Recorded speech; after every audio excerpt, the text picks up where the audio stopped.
Hi, so welcome to this first Photoshop lesson.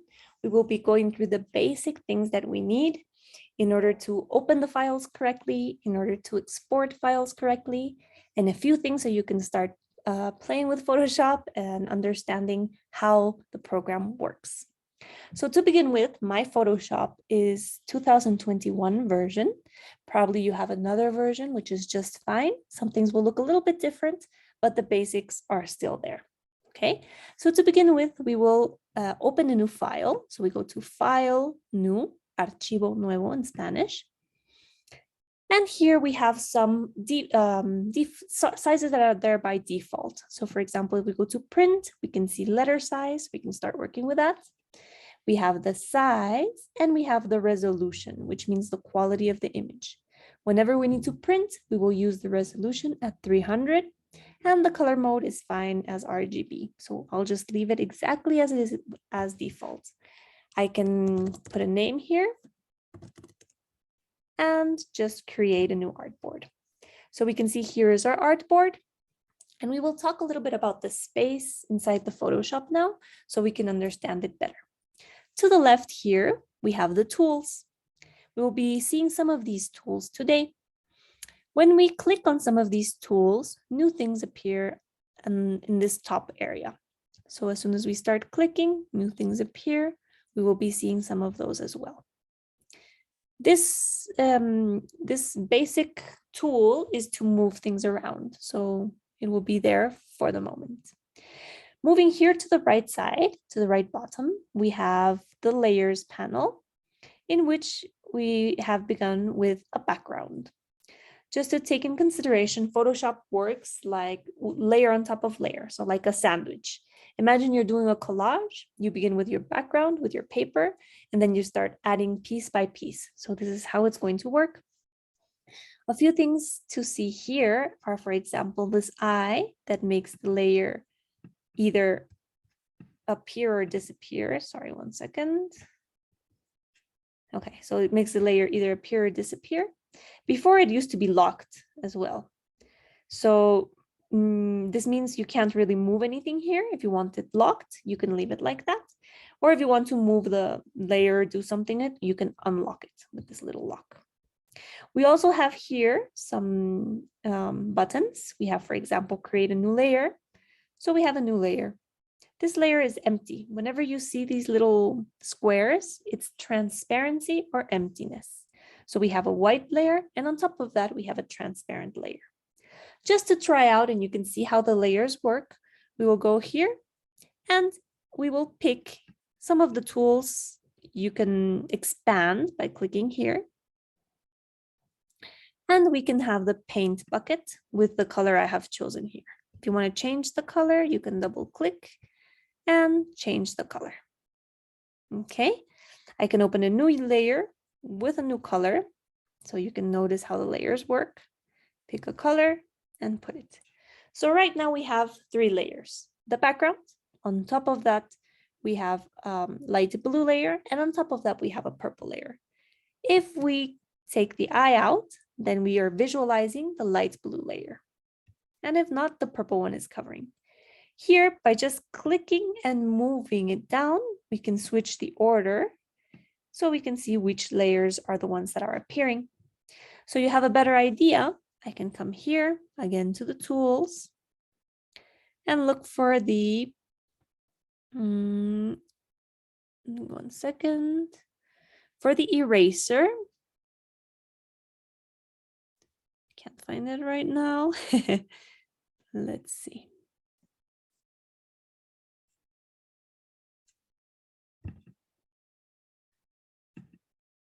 Here we go. Sorry about that.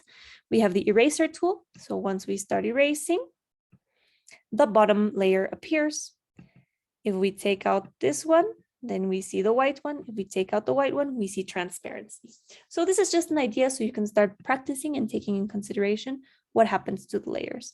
If I lock this layer, it will not move. So it's just locked there. See, it could not move because the layer is locked. So I can always unlock it and then move it around. Okay, perfect. Now we will start. I can delete it with backspace or also use this delete button. I can also create a new layer as I taught you before. Or if I right click here, I can always duplicate the layer. I can put a new name and duplicate it. Okay, so inside here we have the delete. If we right click on the side here, we have more options. For example, the duplicate, the delete layer. Yes. And we can always delete with backspace as well. Okay, perfect. Now the next step will be placing a new image or object on top of our artboard. There's one way to do it. We can go to File and Place or Place Linked. In Spanish, it's colocar. Some versions only say placed, so that's fine. We pick the image that we want and we can place it. Okay. Once this image is like this, and we have like a little cross on top of it, we can always make it small, make it big. We can, once we have whatever size we want, we can even rotate it. Once you're happy where that image is, you can press enter and it's placed. The next step is really important. Sometimes we forget it. When we place linked, we can see the little square here that it's linked. If it doesn't have a square here, don't even worry about it. But if we have the square, we will right click on the layer and press rasterize layer, this one right here. That way we will be able to work freely. If it's not rasterized, you will have trouble. For example, if you want to paint on top, it won't let you. So you always have to rasterize the layer in order to start working with that layer. Okay, we can always duplicate it if we want to have like a safe copy and maybe deactivate one and just work with one. Okay, now we will start working with this layer, and I will teach you the second tool. The first one was the move one, remember? The second one is the selection tool. We have inside this one, if we click for a long time, we have the rectangular selection, the elliptical selection. We can begin by the rectangular selection, pick one part of the apple, and now we're going to work only on that part. We make sure we're in the correct layer, and we can start going, for example, to image, adjustment, hue saturation. Here, moving this to the side, you can start seeing how the apple is going to change color. We can desaturate it. So for many artistic things, this is a very nice tool. If you're happy with it, you can put OK. If you don't like the results, you can always go to undo or Control Z. If you're in a Mac, Command Z. Okay. If we're done with the selection, we don't need it anymore. We go to select, deselect. Okay, that is one type of selection. We can always try other types of selection. For example, this one, we have the lasso. This one is you do it by hand, which is sometimes a little bit hard, but some people have very good pulse and they can do it perfectly. This is another type of selection. When you see the dancing lines, it means selection. So you can try some here. There's one that's magnetic. If you do one click and then let go, it will automatically take in consideration the colors. You will do it more patiently than me because I'm doing this quickly to show you. But once you reach to the end, there's a little circle that appears and you can click once and the selection is done almost perfectly. The other type of selection is this one. We click for a long time and select the magic wand tool. This magic wand will let us select the background. Right now we will click on this eye, so we don't need to see the back layer and we only want to work with the apple. So once I click on top of the white, we can see that this it's taking in consideration the selection of the background. So I click here and now I can delete. I click here again, I can start deleting this. Sometimes this tolerance has to be higher, so it takes in consideration more color, let's say. So we're almost, I erased a little bit too much. we're trying to get that shape, correct? So I'm gonna go back once more. For this, we need to do the magic wand, select on the white. And I'm pressing backspace to delete whatever we don't need. Okay, we can always play with the tolerance to see how it works, how much color it selects. Okay, great. Our next step will be placing another image. We can go to File, Place Linked, or Place in Spanish, Colocar, and we can select any of these. So for example, this table, make it big. I press Enter once it's where I want it, and now I can start playing around with the position. Okay, if I want to transform the shape, I don't know how to, I can go to Edit, Transform, or Free Transform. And now we can transform it any way we want. Okay, if we press Shift in some computers, it will not deform the apple. Otherwise, it's going to be hard to do it. Okay, some computers you don't need to press Shift. It depends on the version of the Photoshop. We press Enter once it's where we like it. I can see a little line here, a white line, so I will just use the eraser to get rid of that. This eraser here, I don't need it, so I can erase that part. Perfect. And now we can see how it's starting to, to have interesting shape. We can always move the layers around. So if I want this other apple up here, you can start trying that around to see how it works for you. Okay, perfect. If we don't want one layer anymore, we can always delete it down here. Yes, we don't need it anymore. Perfect. I think for this first section, that will be very helpful. You can start practicing with the selections and everything. We will try to do some text as well. Down here, there is a T for text.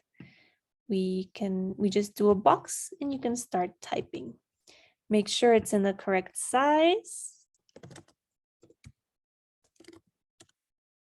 And you can always, this is just like any Word document that you can just change the size. Here we have other tools for specifically the text. So you can always change that around. More space. Yeah. You can always pick a color from our design. And once we are ready, we like the type that we chose, we can move it around. And as you see, it automatically created a new layer.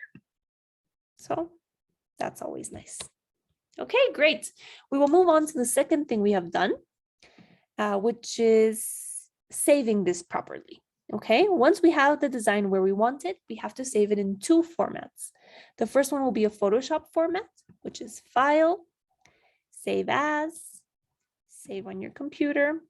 And the first format will always be Photoshop or PSD, depending on the version that you have. Then, yeah, it's important that it says .psd at the end. Why? Because that way, once we open it, it will open again with the layers. So we want to edit something, we can edit it out. Because the other way of saving it, it's as an image. And when we save it as an image, it's going to be flat. We won't have the layers anymore.